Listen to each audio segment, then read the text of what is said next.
Hey everyone, Bobby here. Welcome to 5 for Life, 5 minutes to bless your life so that you can bless someone else. Theodulf of Orleans. I don't know if you're familiar with that name, but he's our hero for today, the author of a very famous hymn that is still sung by many Christians today. He was the Bishop of Orleans, a city in France, and he was appointed by Charlemagne, a very successful and strong ruler. Charlemagne had a son, and when Charlemagne died, the kingdom was taken over by his son Louis I, who was not as good at his job as his father was. He attempted to divide the kingdom up between his sons, and there arose some family intrigue. You know, money changes people. And our hero, Theodulf of Orleans, got swept up in the intrigue. He was falsely accused of conspiring with the king of Italy. I think his name was Bernard. And Theodulf of Orleans was imprisoned in a monastery in a French town called Angers on Easter Sunday of all days back in 818 AD, I believe is the date. Now, Theodulf was a good man. He advocated for high morals. He built churches. He built schools, advanced education, demanded more from the clergy, and he also wrote hymns. So he encouraged the people to sing and to worship God, a worship leader.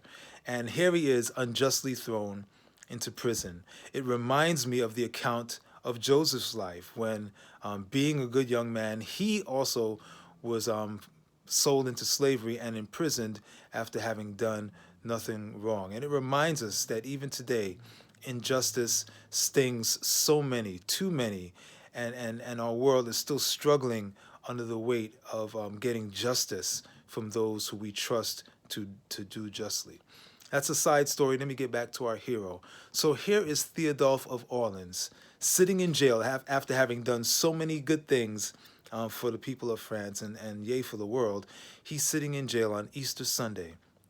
But our story says that he began to think about that day and began to think about his Lord's triumphal entry into Jerusalem. He thought about Christ riding in on the donkey and the people coming and waving palm branches and throwing their garments on the road and crying out, "Hosanna, blessed is he who comes in the name of the Lord."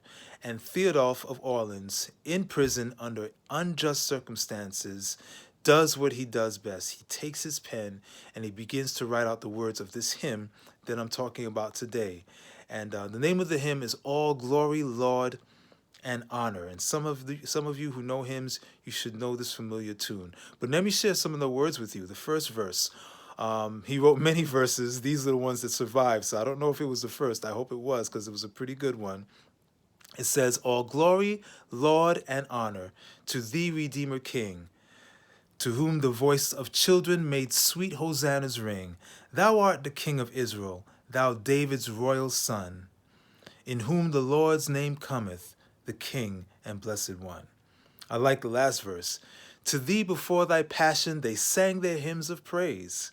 To thee now high exalted our melody we raise. Thou didst accept their praises, accept the praise we bring, in whom all good delightest, thou good and gracious King. Isn't that a wonderful song? I learned that hymn growing up in Hanson Place, Seventh-day Adventist Church in Brooklyn, and it never left me. I've always loved that hymn. It's got a beautiful melody and a beautiful structure. And the lesson that I want to share with you is that even though this man was in a bad situation, unjustly imprisoned, he still allowed the Spirit of God to help him produce something that indeed blessed the world. And I want to encourage you today. We are in tough circumstances. We have been stung by injustice again, and the world in our country is struggling under the weight and under the sting of unjust circumstances.